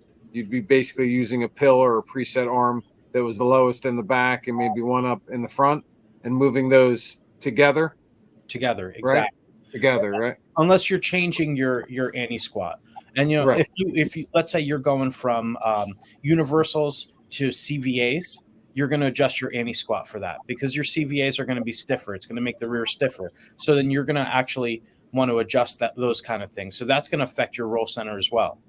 Probably have less anti-squat in that scenario, right? Because you already have a stiffer. When you go with the CVAs, generally speaking, you don't need as much anti-squat, but it really depends on the chassis. And like JQ talks about, it's up to the chassis manufacturer to design this and tell you how to operate it.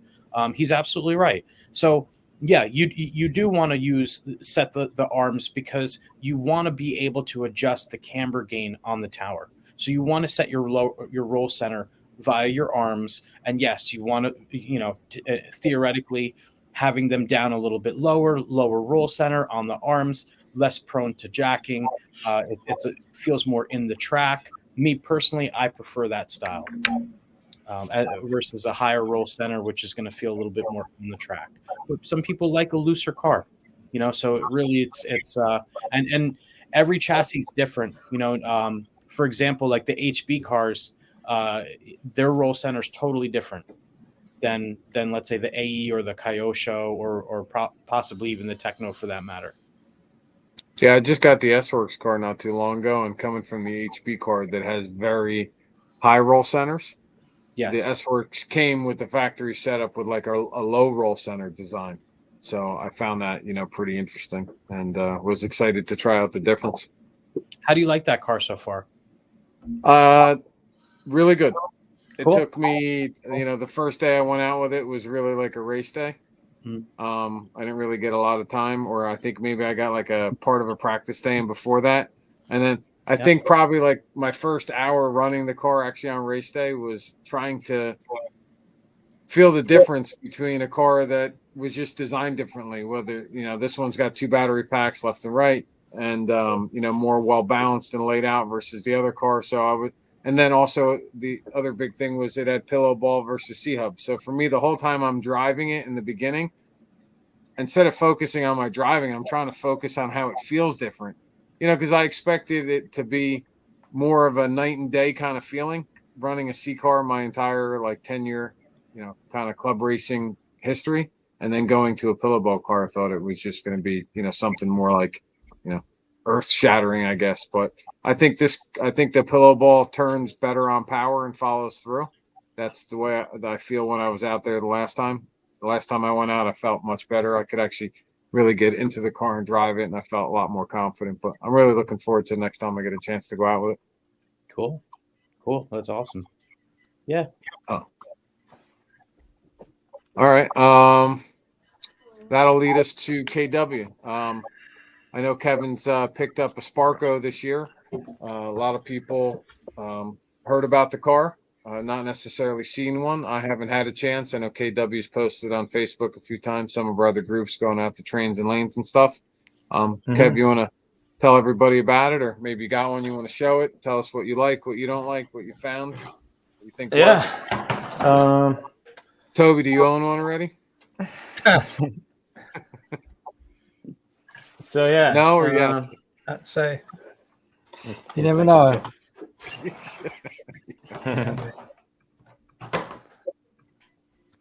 So I actually have 2 cars here. So I'll show you. You have 2 nitros, or you have electric? Yep, 2 nitros. They don't have the electric yet. Okay.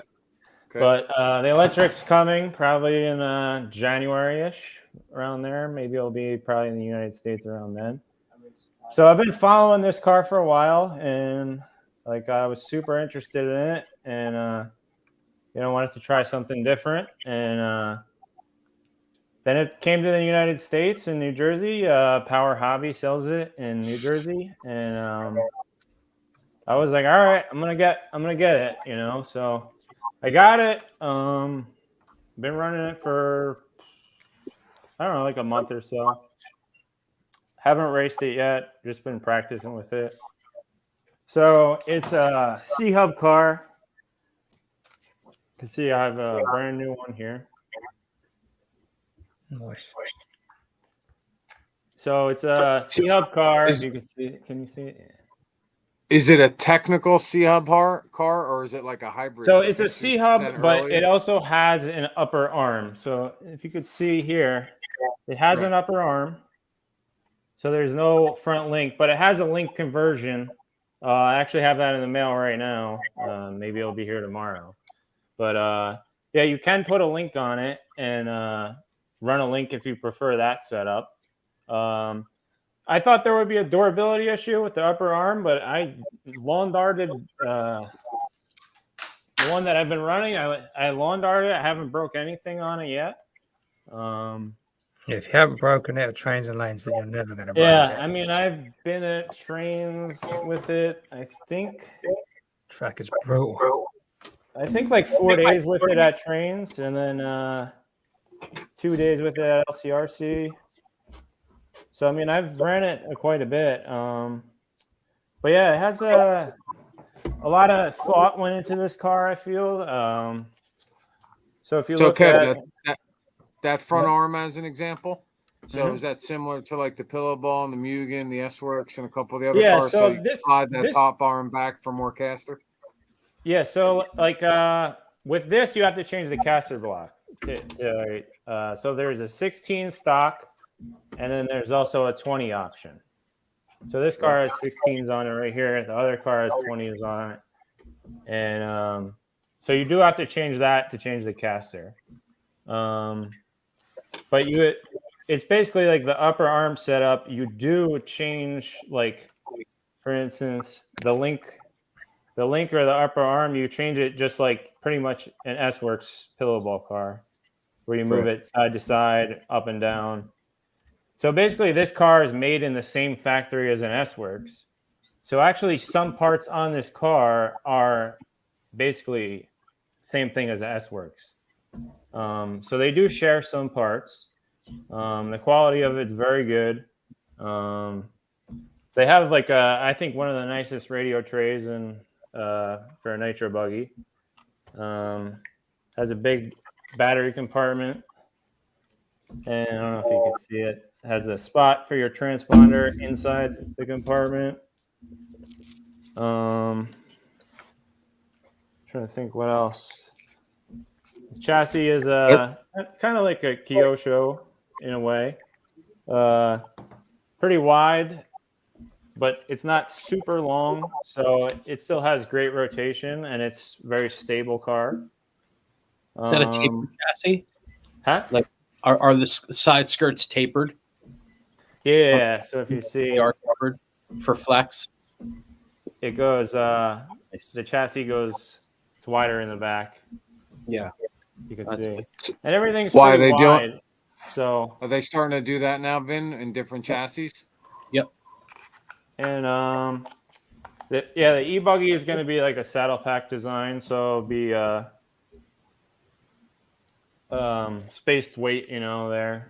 I'm not really an electric guy, but come on. And also too, but I am interested in the e-buggy. I probably will get it. So yes, you might see me running some e-buggy this year. But it also has an interesting wing. I think they got one over here. If you run e-buggy, Kev, maybe I'll borrow somebody's nitro buggy for the day. What? Wow. So this is the wing that comes with it. I thought this was a cool thing. So the wicker bill, comes with two wicker bills, so you can take it off. and you could put another one on. What's that called? A wicker bill? Yeah, I guess that's what people call them, right? A screw in the bottom or something? Yeah, you screw it in the bottom, and but you could change that. You know, it has holes in it. This one and That's this pretty one cool. is just. Yeah, I like So that. that was an interesting design.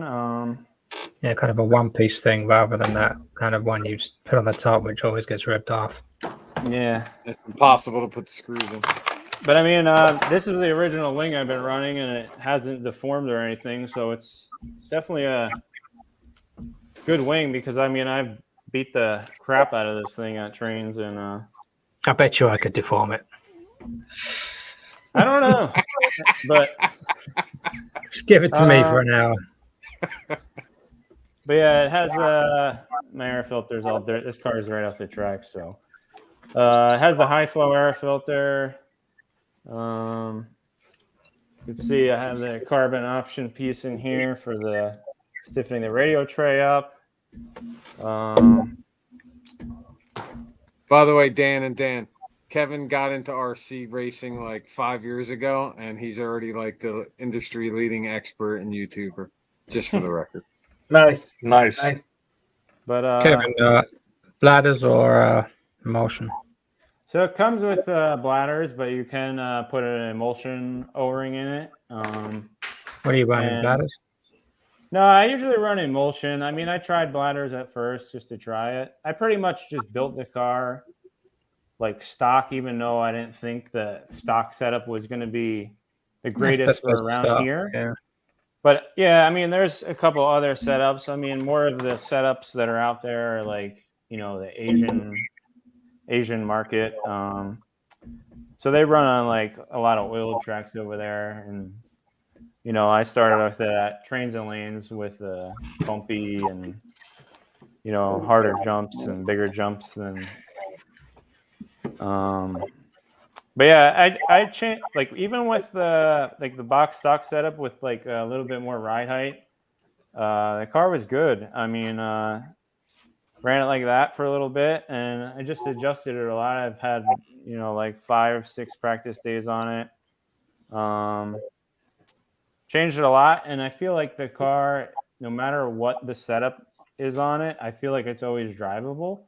So I think that's a good thing. For me, the main thing, like I generally like a C-hub car with kind of like a zero incline knuckle. I like a lot.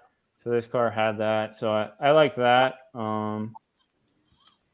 And I feel like it's kind of a mix between a HB, a Kyosho, and a S-Works all combined.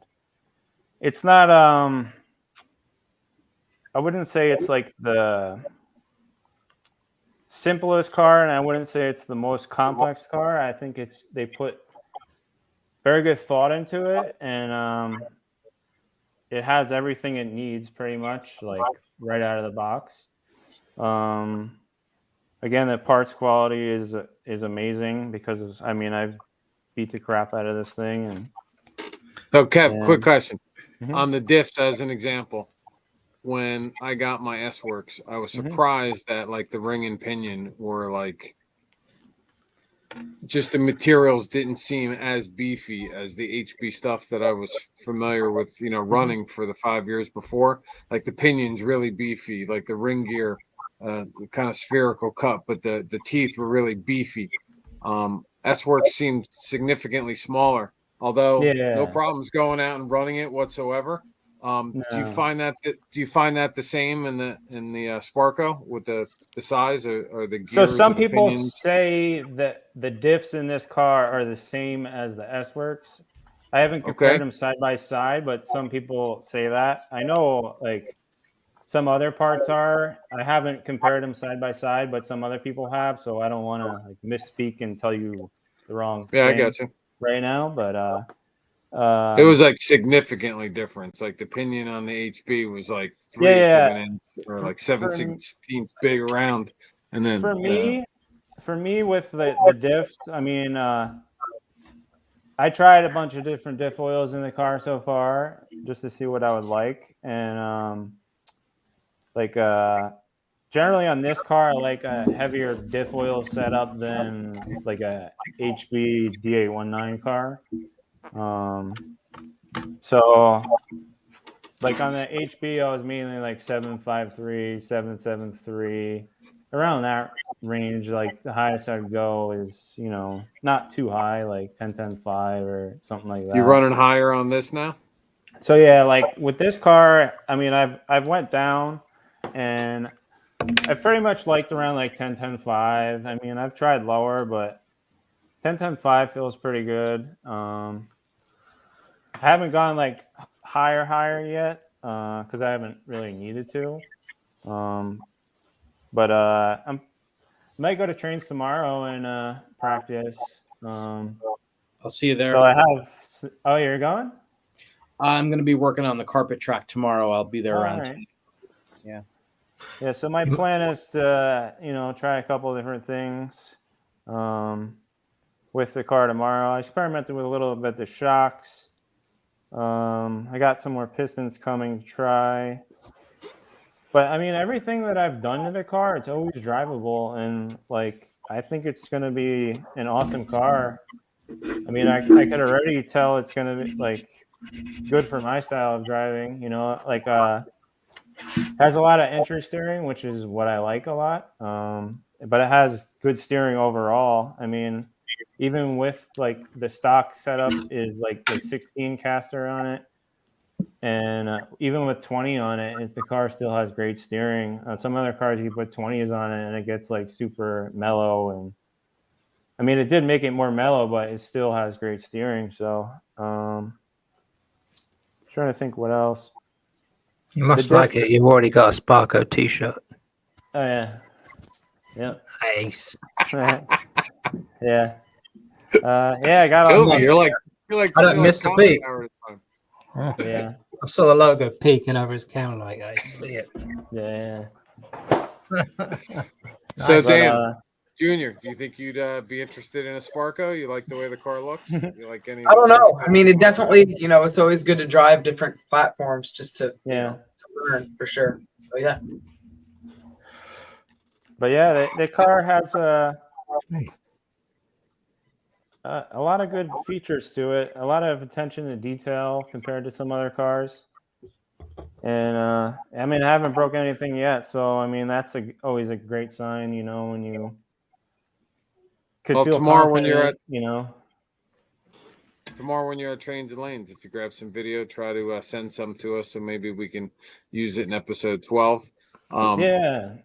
That's really cool that I have a bunch of stuff into it. filmed for this car right now that I'm going to be posting this coming week. So probably by the time you see this, I'll have it on my YouTube channel, RC Jers. I'm going to be doing a lot of video of this car this coming year. Committed to this car. And I think it's going to be a good year. And I think, I've been getting a lot of messages about it. And a lot of people seem interested in it. So if you have any questions about it, feel free to send me a message on Facebook, Kevin Winters, and YouTube, RC Jers. And I can pretty much answer anything about it, Have you been asking Tyler Jones questions and stuff? Or I talked to him a little bit. Like he told me some stuff to try on it. And I talked to a couple other guys that have them, like a couple guys in some other countries and stuff. And yeah, I know another guy locally who's got one. Yeah,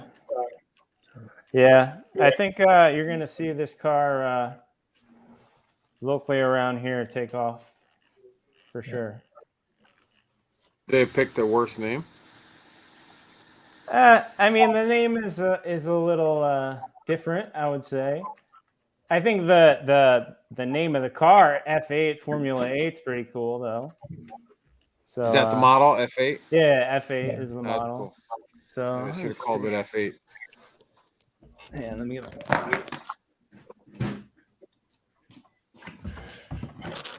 Well, we're definitely not lacking in chassis manufacturers going into 2024. Yeah, see, Sweet. that's the box. It's nice. But yeah, Power Hobby sells it in New Jersey, so pretty much have every Pretty unique, Toby. How Yeah. like every, absolute like markets HB. mm-hmm. They're in Jersey, right? How does New Jersey end up getting like the distribution rights for these cars that come in? You would figure that stuff would come out of California. Like we'd never get a chance, or the companies here would get a chance to do it. It's interesting. There's got to be something going on. Guess they just love paying taxes. Yes, they just love paying taxes. Alrighty. Kevin, great info. I know a lot of people wanted to hear about that car. I definitely wanted to see it up close from the pictures you had shared a little bit earlier. So thanks a lot. Yeah, for sure. We are about an hour and 50 minutes into this podcast. We definitely like to keep it tight as we can. So I'm going to try to wrap it up. Anybody else have anything else that they want to bring to the table, mention, comment to Dan, talk about with Raw Center with Vin? All right, I'll take that as a no. With that being said, this was episode number 11 of the Northeast RC Racer podcast. I want to say thank you again to Dan Jr. and Sr. for being our guests. Thank you again to Aiden, who stepped out earlier. He gave us a little recap at AMS. Without these young guns, there is no future hobby, right? So 40 plus is going out the window in about another 10 years or so, and these guys are going to be stepping up, and hopefully there'll be another group coming blown. But it's important for us to try to document these young guys as they're rising up through the hobby, and hopefully we'll be able to follow these guys for another year or two before they head off to college, or maybe even more importantly, turn into some local pros that we can say, that we had our eyes on earlier in the game. So just want to thank everybody for participating as usual. Toby, you got anything else? I think I'm good. It's my bedtime. Nice. Did I Thank keep you it guys so tighter? much for having us. Did I keep it tighter this time, Tob? Yeah. I only yawned once. You only you know how to make a guy feel good, Toby. That is for sure. You did great. I'm proud of you. Thanks, pal. That's all I was looking for. Vinny, again, thanks for bringing the segment for tuning and setup. For me, it's a really invaluable new addition to this podcast. So thanks again. Dan, look forward to seeing you guys at the track. And KW, thank you always for your participation. We look forward to seeing everybody next month, episode 12. It's going to be our 1-year anniversary. In the meantime, if you're looking to catch up on any great clips, any recent race footage for some of the biggest races that we've had in the Northeast this year, don't forget to go to 46 RC Media. Toby's got it all on film, all captured, all history, great perspectives. He does an awesome job. And if anybody's looking for any gear for Christmas, great vinyls for their cars, pit stops, or great hats that they want to honor the hobby that they're in, take a look at offroadrcracer.com. Until the next time. Hold on. What's Episode 12, we should all wear like Santa costumes or something, because it's got to be like the week before Christmas, right? We record then. Yeah. Or I was thinking silly decorations and season, we're going to have to maybe get some wigs on or something, or dress like alternative manufacturer companies that we would never run. I'll go with the Santa stuff. Santa stuff. Yes. Yeah, right. All right. Well, in the meantime, I really look forward to episode 12. We'll see you guys back here. I'm super excited, along with Toby, for episode 12. Like I said, it's going to be our 1-year anniversary, so I'm stoked to get it in the books, and we'll get it there. So we'll see you guys next month around in episode 12 on the Northeast RC Racer podcast. We'll see you guys soon. Thank you so much. Still there. Take care.